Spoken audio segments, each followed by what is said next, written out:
நந்தியின் காதில் வேண்டுதல் வைத்தால் பலிக்குமா? இதன் பின்னால் இருக்கும் ரகசியம் என்ன? சிவன் கோவில்களில் பக்தர்கள் நந்தியின் காதில் வேண்டுதல் சொல்வது ஏன் என்ற கேள்வி பலருக்கும் எழுவது இயல்பு. சிவாலயங்களில் நந்தி சிலை எப்போதும் சிவலிங்கத்தை நோக்கி அமர்ந்திருப்பது பக்தர்களின் வேண்டுதல்கள் நேரடியாக சிவபெருமானை அடையும் என்ற சின்ன அர்த்தத்தை வெளிப்படுத்துகிறது.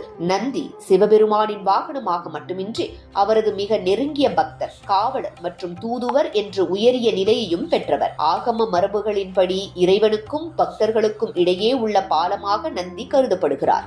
அதனால்தான் மனக்கவலைகள், ஆசைகள், வேண்டுதல்கள் ஆகியவற்றை நந்தியின் காதில் சொல்லும் வழக்கம் உருவானது. குறிப்பாக பிரதோஷம் தினங்களில் நந்தியின் சிறப்பு அதிகரிக்கிறது என்று ஆன்மீக அறிஞர்கள் தெரிவிக்கின்றனர். பிரதோஷ நேரம் சிவபெருமானுக்கு மிகவும் உகந்த காலமாக கருதப்படுவதால் அந்த நேரத்தில் நந்தியின் வழியாக சொல்லப்படும் வேண்டுதல்கள் வேகமாக இறைவனை அடையும் என்பது நம்பிக்கை. இதன் காரணமாக பிரதோஷ நாள்களில் நந்தி தரிசனத்திற்கு பக்தர்கள் அதிகமாக கூடுகின்றனர். நந்தியின் காதில் சொல்லும் பொழுது சில மரபுகள் கடைபிடிக்கப்படுகின்றன. முதலில் நந்தியை வணங்க வேண்டும். அதன் பிறகு மெதுவாக அருகில் சென்று ஒரு காதில் மட்டும் வேண்டுதல் சொல்ல வேண்டும் என்பது பரவலாக பின்பற்றப்படும் வழக்கம். இரு காதுகளிலும் சொல்லக்கூடாது என்பதற்கான ஆன்மீக விளக்கம் என்னவென்றால், ஒரு எண்ணத்தில் முழுமையாக மனதை ஒருமுகப்படுத்த வேண்டும் என்பதே.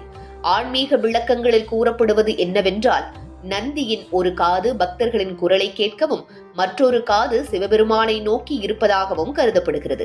இதனால் ஒரு காதில் சொல்லப்படும் வேண்டுதல் தடையின்றி இறைவனிடம் பறந்து செல்லும் என்ற நம்பிக்கை உருவானது. இந்த வழக்கம் மன அமைதிக்கும் உதவுகிறது. உள்ளத்தில் இருக்கும் பாரங்களை வெளிப்படுத்துவது மன அழுத்தத்தை குறைக்கும். நந்தியின் காதில் சொல்லும் பொழுது பக்தர்கள் தங்கள் பிரச்சனைகளை இறைவனிடம் ஒப்படைத்த உணர்வை பெறுகின்றனர். இதுவே இந்த பழக்கத்தை தலைமுறையாக தொடரச் செய்துள்ளது. சில சிவாலயங்களில் நந்திக்கு தனியாக அபிஷேகம், அலங்காரம், ஆராதனை நடைபெறுகிறது. மூலவரை தரிசிப்பதற்கு முன் நந்தியை வணங்குவது வழிபாட்டு ஒழுங்கின் ஒரு பகுதியாகவே கருதப்படுகிறது. இதனால் நந்திக்கு வழங்கப்படும் ஆன்மீக முக்கியத்துவம் வெளிப்படுகிறது.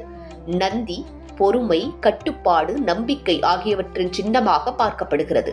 நந்தி போல அமைதியாக இருந்து மனதை சிவனிடம் திரும்ப வேண்டும் என்பதே இந்த மரபின் அடிப்படை கருத்து. அதனால் நந்தியின் காதில் சொல்லும் வேண்டுதல்கள் நல்ல எண்ணங்களுடன் இருக்க வேண்டும் என்பதும் வலியுறுத்தப்படுகிறது. மொத்தத்தில் நந்தியின் காதில் சொல்வது என்பது ஒரு சாதாரண பழக்கமல்ல. அது பக்தி, நம்பிக்கை, மன நிம்மதி ஆகியவற்றை இணைக்கும் ஆன்மீக மரபாகும். குறிப்பாக பிரதோஷ தினங்களில் இந்த வழக்கம் கூடுதல் முக்கியத்துவம் பெறுவதால் இன்றளவும் பக்தர்களிடையே உறுதியாக நிலைத்திருக்கிறது.